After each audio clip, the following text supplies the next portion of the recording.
Hey everyone, Brent with Griffin Garage Door here. Today I'm going to show you how to make sure that your sensors are in line.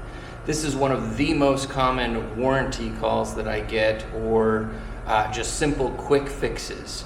So it's something that's very easy that any homeowner can do. It doesn't require any tools most of the time, and it just requires a little bit of know-how. So I'm going to go over the LiftMaster and the Chamberlain product of how to make sure that those sensors are in line, and then I'll briefly touch on at the end how to make sure that your Genie sensors, if you have those, how to make sure that those are in line. But it's basically the same principle. So what you have here is you have a, this is the amber or orange signal, and that's what sends the signal.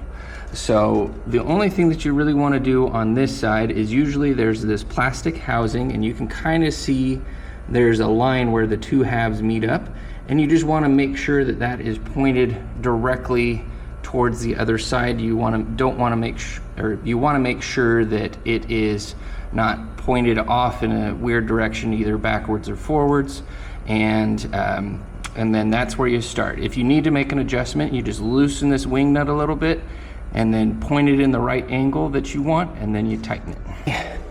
Now, the other important part is if you see that my hand goes in front of it, you see that it starts flashing. That means that there's an obstruction. So what we want to do is try to make sure that they're aligned and that there's no obstructions. So the best way that I've found to do that is to do a push and a pull test. So that just makes sure that while the door's going down, that there's nothing that may be causing it to go out of alignment. And what I'm looking for is to see if that green light goes off. So all I'm doing is just pushing on it a little bit and then pulling on it a little bit. And so right now that's where I want it to be, but I'll show you what will happen. So you just loosen that wing nut.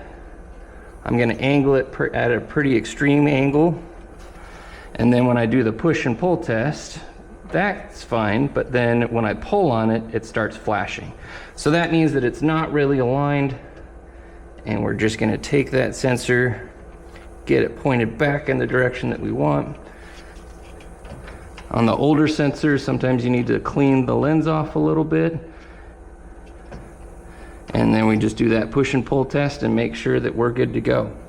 So the only real difference with Genie versus LiftMaster and Chamberlain is that Genie has a red and a green signal.